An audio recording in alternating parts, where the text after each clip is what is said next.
Good evening. Will tough new measures on the supply and sale of alcohol help curb New Zealand's binge drinking culture? Lynched starts right now.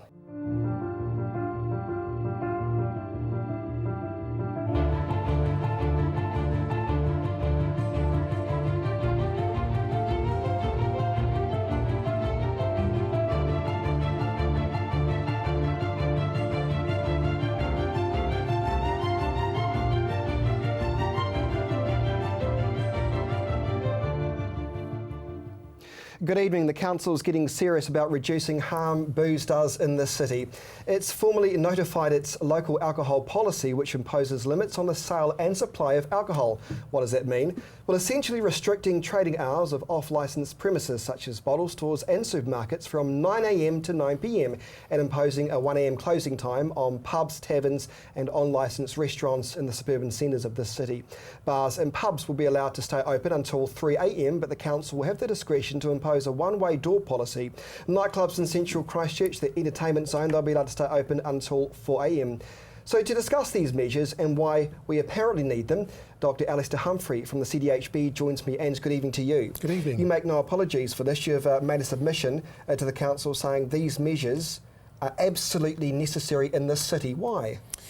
The local alcohol policy is one of the tools that the new Act, the Sale and Supply of Alcohol Act, gives us to control the way in which we drink as a community.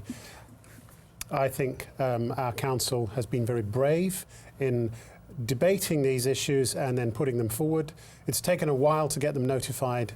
They are now notified, and that's a good thing for to really give certainty both to the hospitality industry and to our community. Doctor, do you believe New Zealand still has a serious binge drinking culture? Absolutely. We see it in our emergency department regularly, Friday and Saturday nights. Alcohol-related accidents constitute at least a third of the consultations and sometimes more. And the kinds of consultations we're seeing are not minor ones. These are not somebody's a bit drunk and they have to sleep it off. We see broken necks sometimes. We see very serious assaults.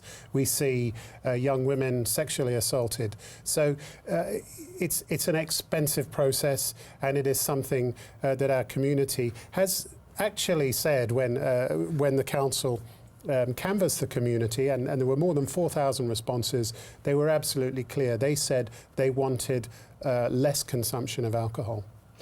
Is it fair to say that ED on any given social night is incredibly busy, and a lot of those cases, admissions, are because of those who are suffering the effects of alcohol? Absolutely it is. How bad is it, Doctor? Well, as I said, at least a third, sometimes more than a third of the cases coming in are intoxicated. That must be a massive drain. It's a huge drain on our on the health service. It constitutes part of the alcohol problem that we have to deal with. Alcohol causes cancer. It's one of the known risk factors for breast cancer, for example. So we see what we're seeing is acute presentations, that is injuries, assaults and so forth at the weekends and other times. And then the hospital also has to deal with cancers, with high blood pressure, with strokes that are also, alcohol is a significant risk factor for those as well. So it's acute, and at the same time there's a chronic problem. Our DHB spends approximately $100 million a year dealing solely with alcohol. That's just with alcohol-related problems. $100 million a year? That's correct. That's a lot of money. It's a lot of money that could be spent on other, well, it's certainly a preventable problem. It could be spent on other problems. Perhaps unsurprisingly, the Hospitality Association will appeal these decisions by the Council, and I'll pick that up later. But I want to come back to your submission. And in your submission, I read, and you wrote this, countries that have late night licences and drinking behaviours characteristic of New Zealand have bad reputations locally for their out-of-control nighttime economies that are a drain on emergency services. What other countries do you mean?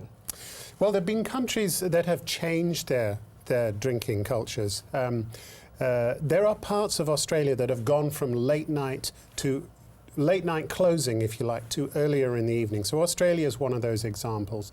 There are Northern Hemisphere countries that have in the past have late night closing. The vast majority, it has to be said, if you look around the world, the vast majority of countries' closing time is about 2 a.m. So it's not, we're not proposing anything particularly radical by international standards here. Are you surprised by what the Hospitality Association says in their submission, saying, you know, this will be bad for the local economy? What do you say to that? If we look across the Tasman to the kinds of research that's been done, particularly the changes that were made in Newcastle and New South Wales, what we see is that they brought forward the closing time. It had been very late. They brought it to earlier in the evening. How earlier? Well, I think it was about 3 hours. I think it was similar going from 4 till 1 a.m. What that does is it shifts our social time, if you like, our drinking time. So what we're saying is we're not proposing that people should socialise less in bars. In actual fact, with host responsibility, with good management, the safest place to consume alcohol is in a licensed premise. But by shifting those times forwards, there is less opportunity for people to preload. And let's not forget that before the earthquake, we did surveys on people turning up to south of Lichfield, Sol Square. The average consumption at midnight of people who were on their way out was 9 units of alcohol. That's the average consumption. They had been drinking cheap booze at home until midnight. And why? Because they knew they had 4 hours of socialising ahead of them. So people will go out knowing they've got a certain amount of time. If the closing time is brought forward, people will go out earlier. And that's what they found in Newcastle. Moreover, the licensees in Newcastle have said they will not go back to the way they were. And the reason they've said that is because there are more bars than ever before, they are making more money, and alcohol is being consumed in a safer way. So they have less emergency department presentations, they have less arrests. So it's a very compelling proposal from the council to bring it forward. It does not reduce vitality, it actually improves the vibrancy of your city. And that's an interesting point I was going to pick you up on. We might discuss that after the break, but I want to come back to the issue of other countries. Do you believe the messages then will get eventually through to the bars and pubs in New Zealand that if we have these measures, you're not going to lose money? Because you point to the fact that you call it the booze dollar. Yes. Tell me about that before we take a quick break. It's what I call chasing the drunken dollar. And a bar that sells alcohol at 4 o'clock in the morning, first of all, it's selling to intoxicated people. It often needs more security at that time of night. They're obliged to have more security, and they're chasing the drunken dollar at 4 o'clock in the morning. It is not the way to run a business. If you want to have a successful bar, you really want to be selling most of your product, which includes food, before midnight. Those are the successful bars. The world over, those are the successful bars. And we're not proposing people shouldn't drink at all. What we're saying is, if you're going to have a drink, you should be having a drink at 8 o'clock in your local bar, not leaving it till 1 o'clock in the morning.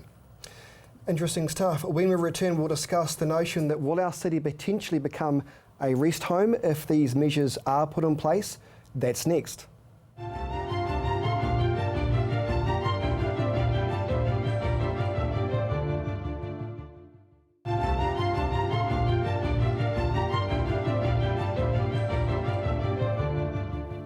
Welcome back to Lynched. My guest tonight is Dr. Alistair Humphrey from the CDHB, the Head Medical Officer for Canterbury. Let's discuss the issue of what the Hospitality Association says in terms of these rules and regulations the Council has imposed.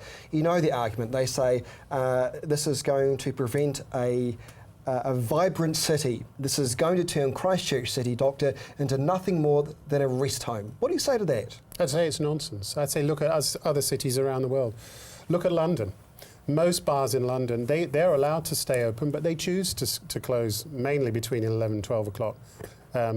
And most of the licensees I know would dearly love to have a pub in central London. They know they would make a lot of money out of a pub in central London that would close at midnight. But are you being unfair though, because London's got the population base of millions of people can go into the bars every night, not millions, but you get what I'm saying.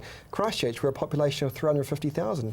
Are you being unfair to make that comparison? But you can look in other parts of the world. As I said, 2 a.m. tends to be the standard. If you go to, it was interesting in the presentations to the council, there was one presentation from an Irish migrant worker who was saying that he thought we should stay open later, but actually in Dublin the standard closing time is 11:30. So and Dublin's a great city. You know, it's a vibrant city. There's a lot going on, and sure, the bars make a lot of money. The issue is not about staying open later and later and later, chasing, as I say, chasing that drunken dollar till 4 o'clock in the morning. It's about ensuring you provide a valuable service to our community that starts early in the evening. And the best cities are those cities that are not quiet till midnight. And we know what was happening to Christchurch prior to the earthquake. You could go out at 10 p.m., the city would be silent. That is not a vibrant city. What we want to see is a city that is alive in the early evening. I want to come back to the preloading issue for a moment, because you point to the fact that a lot of people preload before they go out. So are you essentially saying that if the times are just pulled back a little bit, then people will be forced to pull back their preloading because they won't have enough time to do that, because they'll be forced to go to bars earlier? So it's a win-win for drunks. Well, again, if we look at what's happened in Newcastle, and you can do a straw poll. You know, I talk to medical students regularly about, you know, what would you do if you had to, if the bars were closing earlier? Would you start your preloading earlier? The answer, of course, is no, they wouldn't. A few people have a drink, they might have a drink or two before they go out. They might start at 6 p.m, have a couple of drinks before they go out. The problem for the hospitality industry, actually, is that people are drinking from 6 p.m. right through till 10 or 11 at night before they even go out. They're buying those drinks very, very cheaply. And if we look at what's happening, say, in Dunedin, many of the student pubs are closing. This is on licenses, are closing because they're being killed by preloading. People are not bothering to go there at all. And if they do, they're already intoxicated. They're not selling much to these people because they can't. And it destroys the hospitality industry. So ultimately, the smart move is to get people out of their cold, damp flats on a winter's evening and into a nice warm bar. Well, they'll be looked after. They can have a meal. They can buy a few drinks. And they start doing it early in the evening. What you're essentially advocating for is actually a massive cultural shift in the way we do things in New Zealand, aren't you? I wouldn't say it's a massive shift. I mean, you don't have to go that far back to see that people were going out earlier in the evening. The preloading culture is a relatively recent thing. It's something that has started to happen because people can go out later. So people have just said, well, they can't afford to go out at 8 p.m. if they're staying out till 4 a.m. in the morning. So they drink a lot more before they go out, and then they spend less once they're on the town. Yeah, that's a good point. Yeah, go ahead, sorry. The other really important thing to understand is a lot of the purchase of these of off-license purchases are from supermarkets, some of which are overseas, a significant number are overseas owned. So, of course, the money that goes into the purchase for drinks for preloading is heading overseas. It's a real issue for some of our tourist towns, somewhere obviously like Christchurch, but places like Queenstown are saying, well, if you buy off-license drinks before you go out, and as a consequence don't buy as much when you're actually out in the town, the profits are going to Australia in many cases. It's not coming to New Zealand. It's not supporting New Zealand jobs. But here's the thing, though. If you've got this, 9 a.m. to 9 p.m. for supermarkets to be able to sell alcohol, though, people who can't afford to go spend their hard-earned cash at the bar, instead of buying a $10 drink, they can buy that $10 bottle of wine at the supermarket. They will still do that, though, won't they? Even if the supermarket finishes its sale at 9, they'll do it at 8, they'll do it at 7, they'll do it in their lunchtime. Will restricting those hours actually make much of a difference at all? They could do, obviously, and 12 hours a day, I think, is adequate time for someone to prepare. But the evidence suggests that most of the purchases of off-licence alcohol in the evening is actually consumed pretty quickly afterwards. Most of the booze that is consumed from an off-licence or a supermarket is drunk within 1 hour. So by bringing it back a couple of hours, you do actually make a difference. People, yes, of course, they might want to plan their evening so that they drink before they go out. But the reality is that we are social beings. Pubs provide a valuable service. You know, I enjoy going to the pub, and the point is, that is what people want to do. They will set themselves a time in the day when they will go there, and it will be what they can afford, and it might be 4 or 5 hours.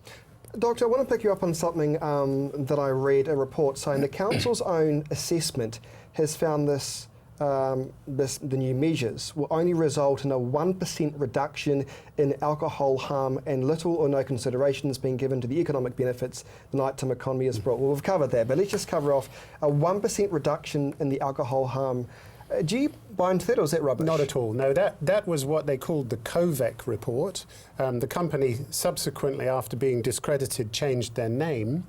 And essentially they went out with a highly biased survey and asked people, what would you do? And a lot of people said, oh, I'll drink just as much as nobody's going to stop me from drinking. Right. It wasn't a properly selected sample. It was highly biased, and it was completely discredited. I don't know exactly how much, what percentage of alcohol would reduce the consumption of, but my guess is, if we look at what happened in Newcastle, the consumption that is lost is the cheap consumption from supermarkets. So you do have an overall reduction in consumption, but the amount of money going into the local economy stays the same, and in fact in Newcastle they've shown has gone up. A TVNZ report a couple of years ago said that Christchurch had more alcohol-fuelled crime than any other policing district in New Zealand except counties Manukau. I guess you would probably agree with that from what you've seen, not so much the crime, but the evidence at ED. Is there a link there, do you think? Certainly, I don't know. It was a shame that we became the kind of the poster boy for bad consumption of alcohol. You may remember the Law Commission report showed Oxford Terrace on a Friday night with people sprawled on the grass and on the benches. It was a terrible indictment of the way we were functioning in Christchurch. I'm happy to say that with collaboration between on-licence premises, between the managers, between the police, the district licensing inspectors and health, we improved that situation in Canterbury. And the way we worked actually was heralded. But this was even after the earthquakes. This is 2013. Things got better during the earthquake. There was we saw a lot less trauma in the emergency department. The reason it appears to has become worse is because we now have several centres dotted around the city. We don't have much going on in the central city anymore, but we have places like Shirley, Addington, Riccarton. The police have said they find it incredibly difficult to police across such a wide area, which is why confining the late night drinking to the frame or inside the central city is so important. It means people consume safely, but when you have people moving around between these centres and so widely spread out, it's very difficult to police. Injuries are a consequence of that. Got to take a break. Well, we want to ask you about the flu injection, the flu shot. You would have heard all those weirdo, wacky celebrities coming out saying this and that about vaccinations. We'll discuss that and a few final comments about New Zealand's binge drinking culture. Do stay with us.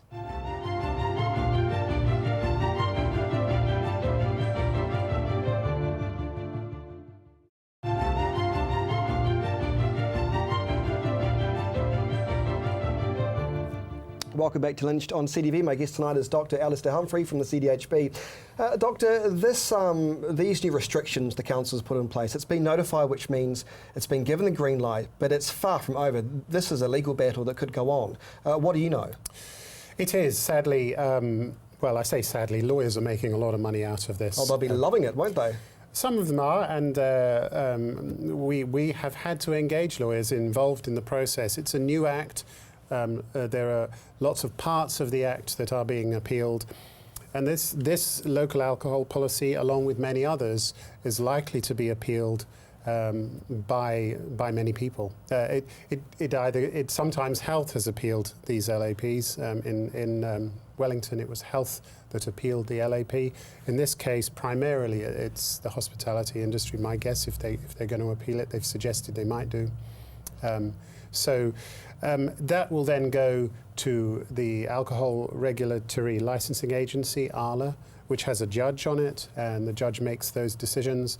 Occasionally, those decisions themselves are appealed, and as we saw last week in the High Court in Christchurch, we appealed an ARLA decision around a supermarket. So the details are being thrashed out in the courts at, I have to say, great expense, and it's a shame that has to happen, but in the long term, as far as we're concerned, it's money well spent if people understand the rules better. You've been to some of the regional submissions. You've met representatives from the Hospitality Association who are probably pretty decent people, reasonable-minded people.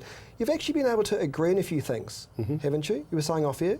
Just remind us what you were talking about, because that's interesting. In terms of the principle of bringing people into the bars earlier in the evening is certainly something the hospitality industry agree with. They would like to see more custom earlier in the evening. I went into a bar on Courtney Place in Wellington a few weeks ago. It was probably 9 o'clock at night. It was empty. And it was empty because nobody needs to go out till midnight because they can just drink all night long. And a lot of the bar workers themselves, as well as the managers, have said, yeah, we would like our bars to be vibrant places at 8, 9 in the evening. Why shouldn't they be? They are in many other parts of the world. Why should we have silence in our city until 11 o'clock at night? I want to move on to the flu injection and the flu season shortly, but just, I guess a final question. What do you say to those who believe these new measures could threaten their livelihood, could threaten their business? Once again, they just need to look at Newcastle. The licensees in Newcastle have said they will never go back to the way that we are now, which was the way they were. Why won't they go back? Because they're making more money, they have a vibrant city, and most importantly for health and the police, the alcohol is being consumed safely. So everybody wins. Okay, let's move on to the flu season. Touch wood, you were saying the other day to me on News Talk TV, it's been an okay, if that's the way you can put it, you didn't say this exactly, flu season so far in Christchurch. We have been whacked with a few bad seasons in recent years. How is Christchurch doing this season? We have begun to see the increase. I was confidently saying it's looking good, but we now have experienced an upturn, and in fact the rates of flu in Christchurch are now exceeding the national average. So in many ways it's good that so many people have got the vaccination in Canterbury. We do have we do normally get very good coverage in this province, and that protects us. So. And I guess some important health messages here, Doctor, too, that the vaccination, the flu shot, is free for certain groups, yeah? That's correct, yeah. It's free for anybody over the age of 65. It's free for anybody with a chronic illness, and it's free for pregnant women. Only got 40 seconds left. A quick myth-busting session. Is the flu injection safe? The flu injection is safe, and it is not giving you the disease. Many people think the injection gives you the disease. It does not give you the disease. And anybody who's had flu will be able to tell you what flu is really like. Flu is when you cannot actually get out of bed. It's serious. It's not just a common cold, right? That's right. It's not the cold. It really knocks you out for many days. And that's why it's such a cost-effective thing for employers. Employers should be giving their employees the vaccination. Just remind me, I've got a voucher, but I've yet to get it. You reckon I should get it? I think you should, yeah, quickly. I hate needles. Well, don't look. Dr. Alistair Humphrey, always nice to see you. Thank you for that, some important health messages there. And thank you for joining me on Lynched tonight. You can check out this show again at ctv.co.nz. Join me on News Talk tomorrow. News Talk ZB tomorrow. We start at 8:35, but from all of us here at CTV, you have a good evening.